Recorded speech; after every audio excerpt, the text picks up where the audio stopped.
Christmas আসতে আর মাত্র এক সপ্তাহ বাকি, তাই দেশের বাইরে সাজো সাজো রব শুরু হয়ে গিয়েছে। মানুষের মধ্যে এক অপার আনন্দ উচ্ছ্বাস। তাই সুইডেনে বসেছে ক্রিসমাস মার্কেট।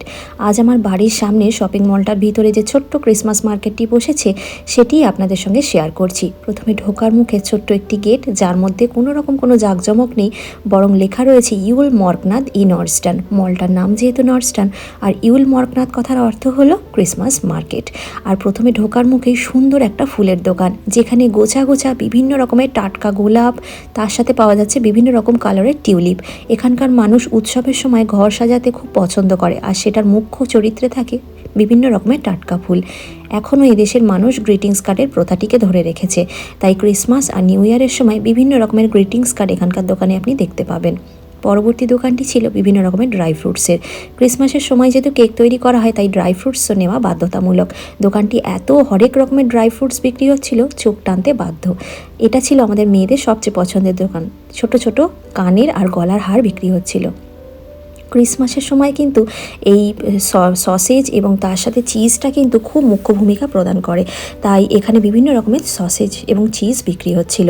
এই দোকানটির মধ্যে ছিল বিভিন্ন রকমের উলের কালারিং জুতো, ফ্লোর ম্যাট, তার সঙ্গে ছিল সোয়েটার, টুপি। এখানকার মানুষ যেহেতু শান্ত স্নিগ্ধ আলোয় ঘর সাজাতে পছন্দ করে, তাই এটা ছিল একটি মোমবাতির দোকান। এই ভদ্রলোক এসেছিলেন সুইডেনের ইয়ামতাল্যান্ড বলে একটি জায়গা থেকে, যেখান থেকে উনি ওনার বাগানের খাঁটি মধু নিয়ে এসে বিক্রি করছিল।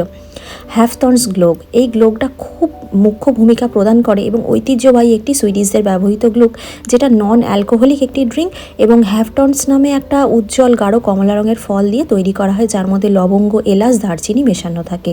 ক্রিসমাসের সময় কোনো মানুষ বাড়িতে আসলে তাকে এই ড্রিঙ্কটি দিয়েই কিন্তু আতিথেয়তা করা হয়। এই দোকানটা হলো মোজার দোকান, উলস থ্রুমপুর, অর্থাৎ উলের মোজা। দেখুন সামনে লেখা আছে কাশ্মীর উল, এটা দেখেই মনটা ভরে গেল।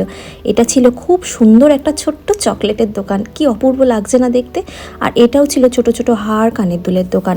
এই দেশের মানুষের মধ্যে না অত পরিমাণে জাঁকজমকপূর্ণতা নেই, খুব সাধারণ জিনিসেই এখানকার মানুষ উচ্ছ্বাসিত হয়ে যায়। সুইডেনের মানুষ আড়ম্বর নয়, সাধারণ জিনিসটাকেই বেশি ভালোবাসে, তাই বছরের এত বড় উৎসবের এই মেলাতেও থাকে সরলতার নিবিড় ছোঁয়া, যা মনকে নীরবে ছুঁয়ে যায়।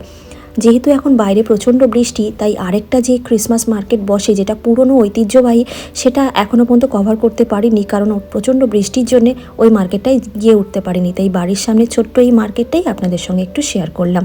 কেমন লাগলো ভিডিওটা অবশ্যই কমেন্টে জানাতে ভুলবেন না। ভালো লাগলে লাইক, কমেন্ট একটু শেয়ার করে বন্ধুদের মধ্যে ছড়িয়ে দেবেন। সবাই খুব ভালো থাকবেন।